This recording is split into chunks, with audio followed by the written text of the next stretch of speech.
చూస్తా ఉంటే చాలా సంతోషం అనిపిస్తా ఉంది. ఈ రోజు గవర్నమెంట్ ఆఫీసర్స్ మీరు కూడా సహకరించాలి.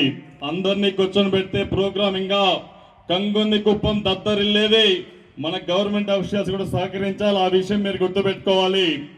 ఎన్నో సార్లు కంగుంది కుప్పం వచ్చాను కానీ ఈసారి మనసు చాలా ప్రశాంతంగా ఉంది. యోగా అంటే మన దేశ వారసత్వ సంపద అవునా కాదా అని అడుగుతున్నా.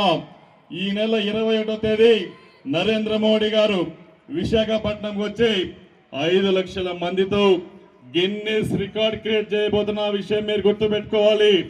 నేను ఎక్కువ సేవలు మాట్లాడదలుచుకోలేదు, ఎందుకంటే చాలా మంది వ్యక్తులు ఉన్నారు. ఇంకా కుప్పం నియోజకవర్గ పరిస్థితి చూస్తే మనం ముఖ్యమంత్రి అయిన తర్వాత పరుగులు వేగంగా ఉన్నాయి అవునా కాదా అని అడుగుతున్నా. శాంతిపురం కానీ, గుడుపల్లి కానీ, రామకుప్పం కానీ, కుప్పం కానీ ఈ 4 మండలాలు బ్రహ్మాండంగా రోడ్లు వేస్తున్నాం. హంద్రీనీవా గాలేరు నగరి పూర్తి చేసి ఈ కుప్పం నియోజకవర్గాన్ని ఒక హార్టికల్చర్ హబ్ గా సస్యశ్యామలం చేసే బాధ్యత నేను తీసుకుంటాను. నాకు మరో జన్మంటూ ఉంటే కుప్పం ముద్దు బిడ్డగానే పుడతా తప్ప ఎక్కడ ఆధారపడద్దని ఆ విషయం మీరు గుర్తుపెట్టుకోవాలి. ఇక్కడే చాలా మంది తల్లులు వచ్చున్నారు.